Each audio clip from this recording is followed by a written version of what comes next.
Welcome to Radio Davos, coming to you on day 4 of the World Economic Forum Annual Meeting 2026. It's Thursday, the 22nd of January, day 4. Give us a few minutes and we'll give you the rundown of what's happening in Davos today.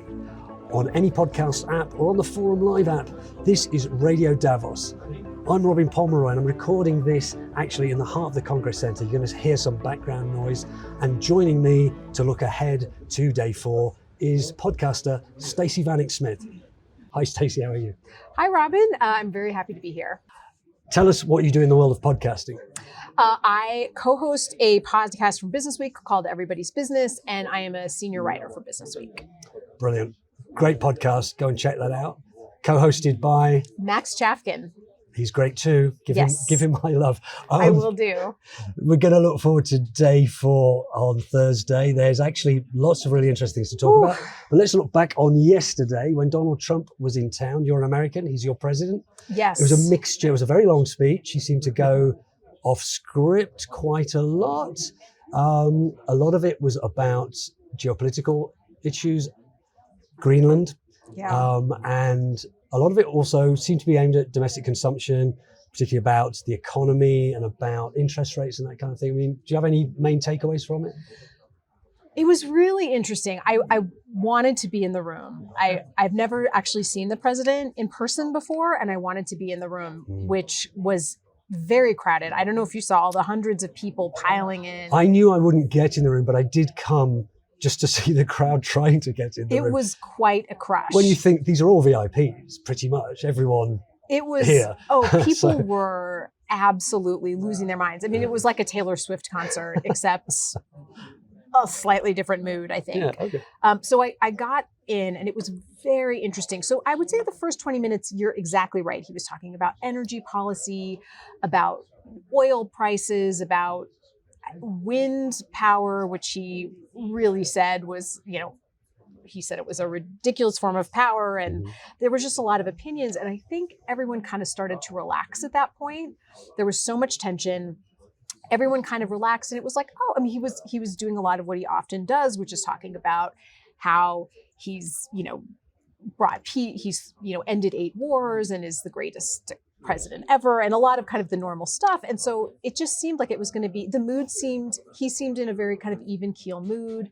So I think everyone kind of relaxed. I saw people sort of starting to glance at their phones, sort of joking a little bit. People, in the beginning were laughing very nervously. Then they started sort of laughing at his jokes. He was joking a lot.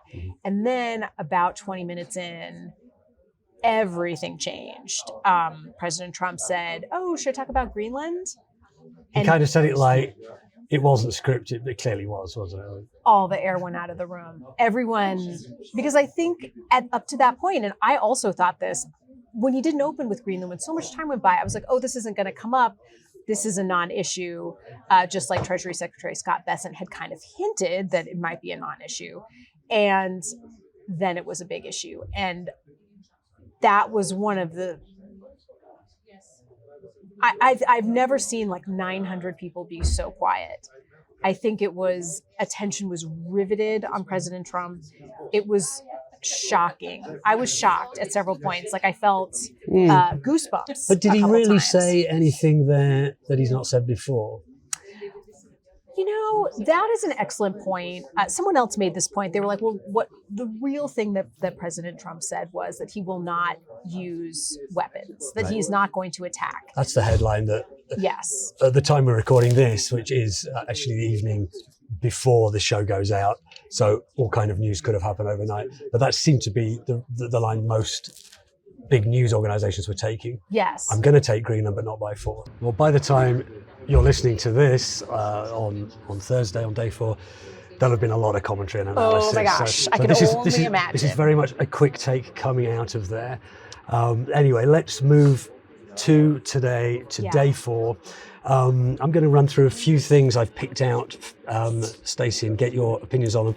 We have some heads of state and government talking.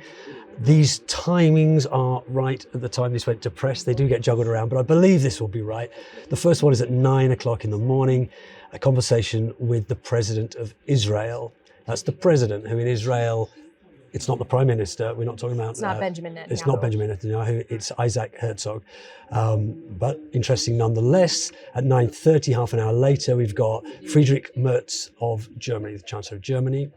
You know, I think he's the first European head of government to take to the stage, certainly in Davos, but probably anywhere, since that Trump speech. So I think that kind of will be an unmissable one. We've got the Prime Minister of Greece at 10:30, and at 2 o'clock in the afternoon, Prabowo Subianto, I think I'm more or less saying that correct, the President of Indonesia. And this one is not a head of state or government, but at 9 o'clock in the morning, this is fairly new on the agenda, is conversation with Gavin Newsom. Are you familiar with Gavin Newsom? Yes, Governor of California. In fact, he just compared President Trump to a T-Rex. He said I didn't quite get that comparison. He's either going to mate with you or eat you. Right. I'm not sure I 100% got that either, but it was memorable.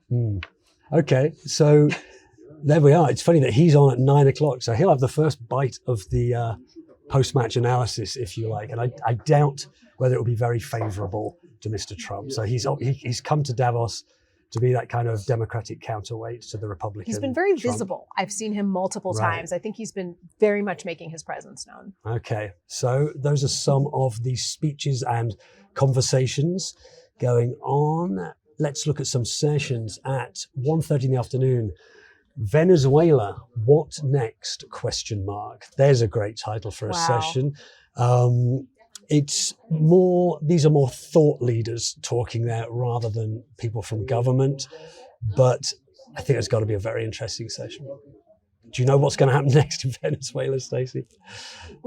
I mean, President Trump did address Venezuela in the beginning part of his speech. What he said was pretty much entirely about oil, but he did say that the U.S. and Venezuela would be splitting oil profits.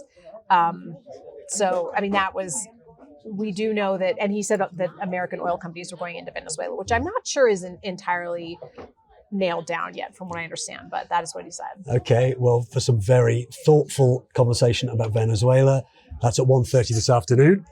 And there's a couple that are on at the same time as each other, both really good sessions by the sounds of things.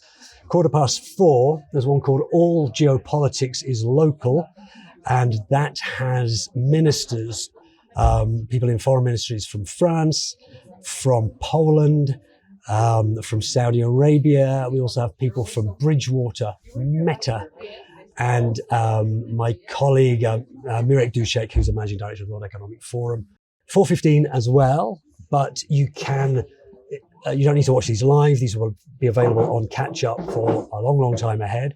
But you can find it if you scroll down to 4:15. Town Hall, Dilemmas Around Growth. And that has just two guests. One of them is Kristalina Georgieva, who's the Managing Director of the International Monetary Fund. And the other one is Niall Ferguson, who is a Senior Fellow, Hoover Institution, Stanford University, is a famous historian.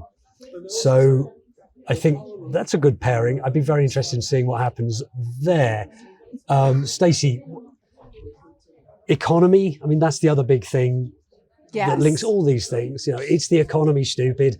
So I think growth and the lack of it and the risks to growth, that's also been a very big thing running through discussions here. Is that something you've been reporting on as well? I have noticed that. I haven't reported on that as much, but one of the other sort of aspects of the economy is sort of the energy economy that I think has been a big part of the conversation. Certainly maybe framed a little differently than it has been maybe framed a little differently than a typical sort of like exploring alternative energies framework, but framed very much in terms of cost and affordability. Mm-hmm. So that's another theme that I've really noticed. I think that's going to be a big theme coming out of Davos as well. Yes. The energy one. It's one we'll be exploring on Radio Davos. If you're new to this show and you're listening to it because it's at Davos, the World Economic Forum's annual meeting, you should know it's actually weekly. I do this show every week, and we're looking at every week a big issue, be that the economy, geopolitics, the environment, society, all kinds of interesting things. So please do follow us. Don't give up on us at the end of this week. We're year round, as is the World Economic Forum. Stacey, before you go, where can people find your podcast and everything else you do? Wherever you get your podcasts, and my work particularly is on Businessweek's website. They can find it there. And the name of your podcast again? Everybody's Business from Bloomberg Businessweek. Everybody's Business. So look out for that. That's it for day 4. You can follow all the action here in Davos on our website. There's a live blog. You can look out for that. And of course, Radio Davos will be back. Before I go, I should just say, the reason there's a lot of background noise is because we're doing this right in the heart of the conference center. In the sanctum. And there's a lot of people here. Feet away from where the president delivered his exactly. address today. We're basically outside that room. So that's the reason for that. But I'll see you tomorrow, where you can get this. It's from 6 in the morning, wherever you get podcasts, Spotify, Apple, YouTube, but also on the Forum Live app. But for now, from Stacey Vanek Smith, from me, Robin Pomeroy, see you tomorrow.